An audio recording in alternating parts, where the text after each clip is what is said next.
അധികാര കസേരകൾക്കും പദവികൾക്കും വേണ്ടി നേതാക്കൾ തമ്മിലടിക്കുന്ന രാഷ്ട്രീയ അന്തരീക്ഷത്തിൽ പദവി മോഹങ്ങളോട് പൂർണ്ണമായും വിട പറഞ്ഞ് വീണ്ടും ഒരു സുധീര മാതൃക മുന്നോട്ട് വയ്ക്കുകയാണ് മുതിർന്ന കോൺഗ്രസ് നേതാവ് VM സുധീരൻ. VD സതീശന്റെ നേതൃത്വത്തിലുള്ള പുതിയ സംസ്ഥാന സർക്കാരിൽ തനിക്ക് ലഭിച്ചേക്കാവുന്ന ഏതൊരു ഉയർന്ന സ്ഥാനമാനവും ആനുകൂല്യവും ആവശ്യമില്ലെന്ന് ഒരൊറ്റ ഫേസ്ബുക്ക് കുറിപ്പിലൂടെ പ്രഖ്യാപിച്ചാണ് അദ്ദേഹം രാഷ്ട്രീയ കേരളത്തിൽ വീണ്ടും ശ്രദ്ധാകേന്ദ്രമാകുന്നത്. സംസ്ഥാന സർക്കാരിലെ വിവിധ പദവികളുമായി തന്നെ ബന്ധപ്പെടുത്തി മാധ്യമങ്ങളിൽ വരുന്ന വാർത്തകൾക്ക് യാതൊരു അടിസ്ഥാനവുമില്ലെന്നും ഒരു പദവിയിലേക്കുമില്ലെന്ന് മുൻപേ വ്യക്തമാക്കിയതാണെന്നും അദ്ദേഹം അടിവരയിട്ടു പറഞ്ഞു. ഇത്തരം വാർത്തകൾ ഒഴിവാക്കണമെന്ന് മാധ്യമ സുഹൃത്തുക്കളോട് അഭ്യർത്ഥിച്ച ആ ഒറ്റ കുറിപ്പോടെ VD സതീശൻ മുഖ്യമന്ത്രിയായതിനെ തുടർന്ന് VM സുധീരനെ ഭരണതലത്തിൽ പ്രധാന ചുമതല ഏൽപ്പിക്കുമെന്ന തരത്തിൽ പരന്ന ഊഹാപോഹങ്ങൾക്കും വിവാദങ്ങൾക്കും വിരാമമായിരിക്കുകയാണ്. ഭരണപരിഷ്കാര കമ്മീഷൻ അധ്യക്ഷ സ്ഥാനത്തേക്ക് ക്യാബിനറ്റ് റാങ്കോടെ സുധീരനെ നിയമിക്കാൻ നീക്കം നടക്കുന്നു എന്നായിരുന്നു മാധ്യമ വാർത്തകൾ. KPCC അധ്യക്ഷ സ്ഥാനം രാജിവെച്ചതിന് പിന്നാലെ മറ്റു പദവികളൊന്നും സുധീരൻ ഏറ്റെടുത്തിരുന്നില്ല. VD സതീശനെ മുഖ്യമന്ത്രിയാക്കാൻ ഏറ്റവും അധികം പിന്തുണ ഒരാളായിട്ടും അധികാരത്തിലേറി വെറും 2 മാസത്തിനുള്ളിൽ സതീശന്റെ ഏറ്റവും വലിയ വിമർശകനായി സുധീരൻ മാറുകയായിരുന്നു.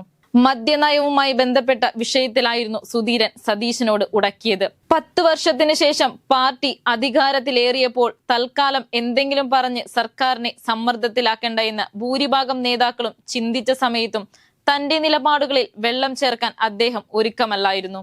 സതീശന്റെ നേതൃത്വത്തിലുള്ള സർക്കാരിന് ജനപ്രീതി നഷ്ടപ്പെടാതെ നോക്കാനുള്ള ഉത്തരവാദിത്തം തനിക്കുണ്ട് എന്നും തുറന്നു പറയാനും മടി കാണിച്ചില്ല.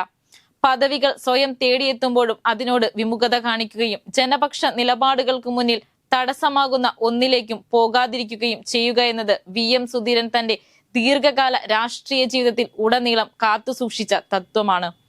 നിയമസഭാ തെരഞ്ഞെടുപ്പുകളിലും സംഘടനാ തലത്തിലും മുൻപ് അദ്ദേഹം കൈക്കൊണ്ട ധീരമായ തീരുമാനങ്ങളുടെ സ്വാഭാവികമായ തുടർച്ചയാണ് ഈ നിലപാടിനെയും രാഷ്ട്രീയ നിരീക്ഷകർ കാണുന്നത്. സജീവ പാർലമെന്ററി രാഷ്ട്രീയത്തിൽ നിന്ന് പിന്മാറാൻ അദ്ദേഹം എടുത്ത മുൻ തീരുമാനം കോൺഗ്രസ് നേതൃത്വത്തെ പോലും ഒരുപോലെ ഞെട്ടിച്ച ഒന്നായിരുന്നു. യുവാക്കൾക്ക് വഴിമാറിക്കൊടുക്കണമെന്ന തത്വാധിഷ്ഠിത നിലപാടിൽ ഉറച്ചു നിന്നുകൊണ്ട് തനിക്ക് ലഭിക്കുമായിരുന്ന ഉറച്ച വിജയം നൽകുന്ന സീറ്റുകൾ പോലും പുതുതലമുറയ്ക്കായി സന്തോഷത്തോടെ വേണ്ടെന്ന് വെക്കാൻ അന്ന് അദ്ദേഹത്തിന് മടിയുണ്ടായില്ല. സംഘടനാ നേതൃത്വത്തിലും ഭരണരംഗത്തും പുതിയ പ്രതിഭകൾ ഉയർന്നു വരേണ്ടതിന്റെ ആവശ്യകത സുധീരൻ എന്നും ഊന്നി പറഞ്ഞിരുന്നു. പാർട്ടിയിലെ മുതിർന്ന പല നേതാക്കളുടെയും എതിർപ്പുകളെ അവഗണിച്ച VD സതീശനെ മുൻനിരയിലേക്ക് ഉയർത്തിക്കൊണ്ടുവരാനും പിന്നീട് അദ്ദേഹത്തിന് വഴിയൊരുക്കാനും ഉറച്ച നിലപാടെടുത്തതും സുധീരന്റെ ഈ ദീർഘവീക്ഷണമായിരുന്നു. കണ്ണടച്ച് പാർട്ടിയെയോ സ്വന്തം മുന്നണി ഭരണത്തെയോ പിന്തുണയ്ക്കുന്ന ശൈലിയല്ല VM സുധീരന്റേത്. സ്വന്തം മുന്നണി അധികാരത്തിലിരുന്നപ്പോഴൊക്കെ സർക്കാരിന്റെ തെറ്റായ തീരുമാനങ്ങൾക്കെതിരെ തിരുത്തൽ ശക്തിയായി നിലകൊള്ളാൻ അദ്ദേഹം എന്നും മുന്നിലുണ്ടായിരുന്നു. മുൻകാലങ്ങളിൽ AK ആന്റണിയും ഉമ്മൻചാണ്ടിയും മുഖ്യമന്ത്രിമാരായിരുന്ന സമയത്തും ജനവിരുദ്ധ നയങ്ങൾക്കെതിരെ പരസ്യമായി തുറന്നടിച്ച പാരമ്പര്യമുള്ള സുധീരൻ ഇപ്പോഴും ആ തിരുത്തൽ നിലപാടുകളിൽ വിട്ടുവീഴ്ച വരുത്തിയിട്ടില്ല. VD സതീശൻ മുഖ്യമന്ത്രിയായ പുതിയ ഭരണകാലത്തും ഭരണകൂടത്തിന്റെ ആനുകൂല്യങ്ങളും ക്യാബിനറ്റ് റാങ്കുകളും നേടാൻ നേതാക്കൾ രാഷ്ട്രീയ സ്വാധീനം ഉപയോഗിക്കുമ്പോൾ വെച്ചുനീട്ടപ്പെടുന്ന ഉന്നത സ്ഥാനമാനങ്ങളെ പോലും നിഷ്കരുണം നിരസിക്കാൻ അദ്ദേഹത്തിന് സാധിക്കുന്നത് ഈ രാഷ്ട്രീയ സുതാര്യതയും തത്വാധിഷ്ഠിതമായ നിലപാടും ഒന്നുകൊണ്ട് മാത്രമാണ്. അധികാരമല്ല, മൂല്യാധിഷ്ഠിത രാഷ്ട്രീയമാണ് പ്രധാനമെന്ന് അദ്ദേഹം തന്റെ വാക്കുകളിലൂടെയും പ്രവൃത്തിയിലൂടെയും വീണ്ടും തെളിയിക്കുന്നു. കുറച്ചു ദിവസങ്ങൾക്ക് മുൻപ് VD സതീശനോടുടക്കി പാർട്ടിക്കുള്ളിൽ തന്നെ ഏകദേശം ഒറ്റപ്പെട്ടു പോയി സദസ്സിൽ പിൻനിരയിലിരുന്ന KSU സംസ്ഥാന അധ്യക്ഷൻ അലോഷ്യസ് സേവ്യറിനെ വേദിയിലേക്ക് വിളിച്ച് കൈകൊടുത്തതിലൂടെ താൻ എന്നും ഒരു ഒറ്റയാനാണെന്ന് വിളിച്ചു പറയുകയായിരുന്നു.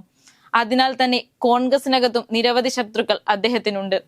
ഒരുപക്ഷെ ഉമ്മൻചാണ്ടി സർക്കാരിനെ ഏറ്റവും അധികം ശ്വാസം മുട്ടിച്ച ഒരാൾ അന്നത്തെ KPCC പ്രസിഡന്റായിരുന്ന സുധീരനാണ്. അന്നു മുതലാണ് ഒരു വിഭാഗം കോൺഗ്രസ്കാരുടെ കണ്ണിലെ കരടായി സുധീരൻ മാറിയത്.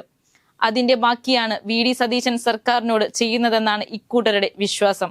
കാര്യങ്ങൾ ഇങ്ങനെയൊക്കെ ആണെങ്കിലും അധികാര സ്ഥാനങ്ങൾ ഒഴിഞ്ഞു നിന്നാലും ജനങ്ങളുടെ മനസ്സിൽ തനിക്കുള്ള സ്ഥാനം അടിയുറച്ചതാണെന്ന് ബോധ്യപ്പെടുത്തിയ അപൂർവം നേതാക്കളിൽ ഒരാളാണ് സുധീരൻ എന്ന് അംഗീകരിക്കേണ്ടി വരും.